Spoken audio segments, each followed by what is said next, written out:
Hello, hello. Dr. Rich Baez here with the Specific Chiropractic Center in Watertown. I'm joined today by a good friend of mine, Norman O'Grady with Prime Realty Group. As you know, with the Specific, we stand for a world where your current state of health does not dictate your future. A lot of people now are dealing with more and more health issues and not knowing where to turn. They're giving up. There's always room for improvement, always room for hope. Today, I want to talk to Norman O'Grady. As we know, with COVID-19 in our front of our minds, the housing market is in a lot of flux and a lot of confusion out there. So I wanted to invite a good friend of mine who's an expert in real estate to share his knowledge. Before we get into that though, we've spoken in the past, Norman, about your story, how you got here, how you got to Prime Realty Group. So I was curious if you could share for a few minutes kind of your story and how you got to be where you are today. Sure, Dr. Rich, and thanks for having me. Again, my name is Norman O'Grady. My name of my company is Prime Realty Group, and I immigrated to the US back in 1988. Unemployment was 20%, 22% actually in Ireland at the time. And I got into the real estate business here in 1993. So for the first 5 years, I was in the sales and marketing field always when I was over in Ireland. So I wanted to get back into that field when I came over here. So I waited for 5 years. So then it was either go into retail or was go into real estate. So I figured I would go into real estate, thinking that the hours would be less than retail, but boy, was I wrong.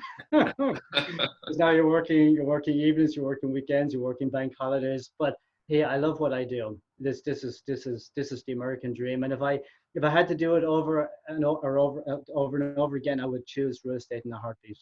Well, you do a great job with what you're doing. I'm not sure how you would do in real retail. Thank you. Retail. Excuse me. Yeah.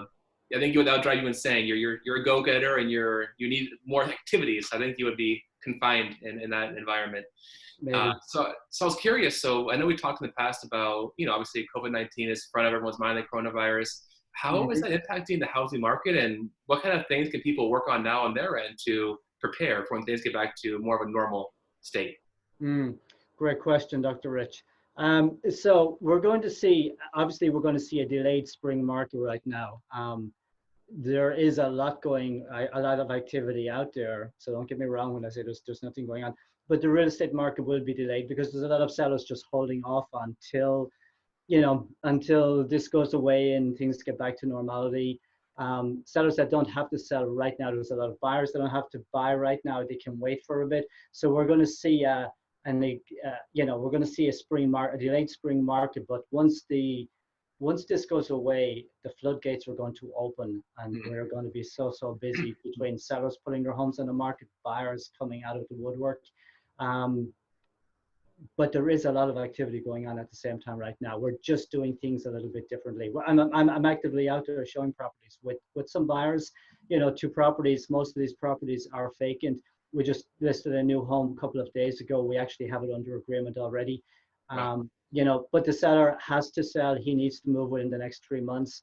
So, and there are a lot of sellers that want to put it on now. The nice thing is if you put your property on now, you don't have the same competition that you're going to have or that you would have had in a normal spring market. Well, that's a good point too, especially when it comes to typically, especially in Massachusetts, winter is not it's the strong time. Spring is when things really bounce into the forefront. Always spring. And as we're in spring currently, but with everything that's happening, it's going to be almost a double down. Once things open up, it's going to be, I'd imagine, huge.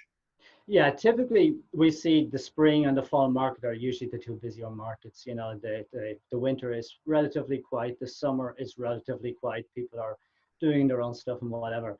But I think this summer will be really busy. This summer will be the spring market. Fantastic. Yeah. And also, you mentioned too a second ago how you're still working, you're still taking care of people, especially folks that are on timelines where they need to get things done, and obviously no one planned for this to happen. But you're going above and beyond to take care of your people to make sure that they are still hitting their goals and achieving what they need to achieve, which again, that's why I brought you on, because you go above and beyond for your clients. And I think that speaks for itself just in that one statement alone. So thank you for that. So when it comes to, obviously we talk a little about expectations in the months to come. Will that impact rates? Will it impact house prices? What will we see on that side of things?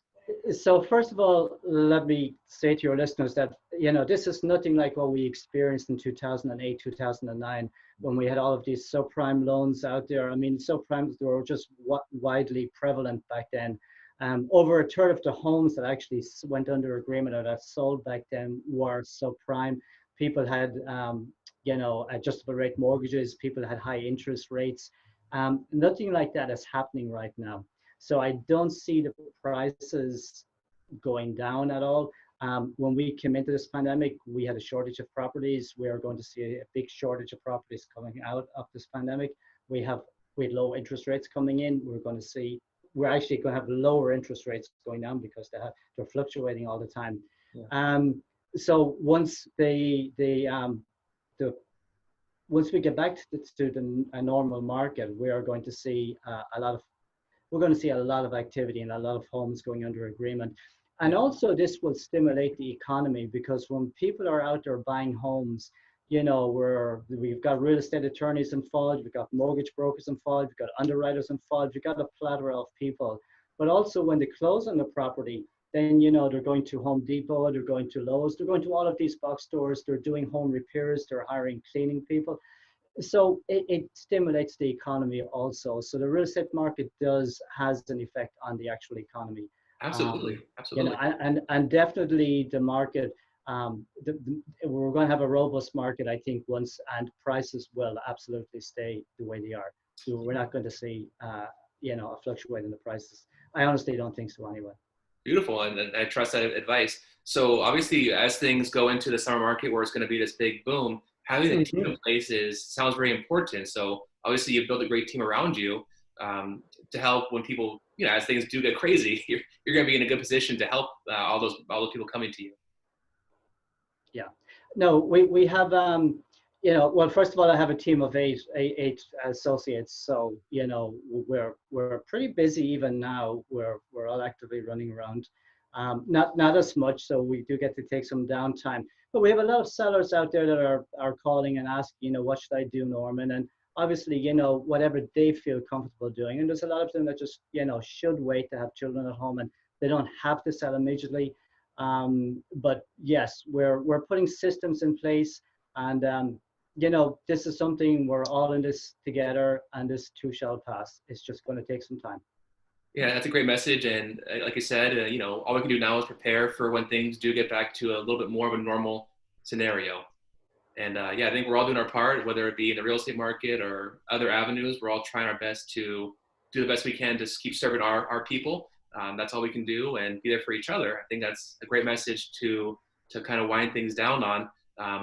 To start with, I know you mentioned you're from Ireland, and obviously I know that. So I wore my Guinness shirt today in honor of... I can't even go to the bar and have a pint of Guinness. Not a good one, at least. No. I'm on hold for the moment. Yes. So I'm thinking back to those good old days. I visited once Ireland, and it's definitely someplace I want to go back to. So one day we can go have a pint together. When you're going back, you call me and you let me know, and I'll set you up with a few places over there that you should visit. Deal. I love it. It's fantastic. Well, thanks for your time, Norman. I know you're a busy guy and you have a lot going on, so I really appreciate you taking a few minutes to talk with me and to our people here to share what's going on in the market. I know it's a lot of confusion, so thank you for doing that, and I really appreciate that. Thank you for having me. Thank you so much. Okay.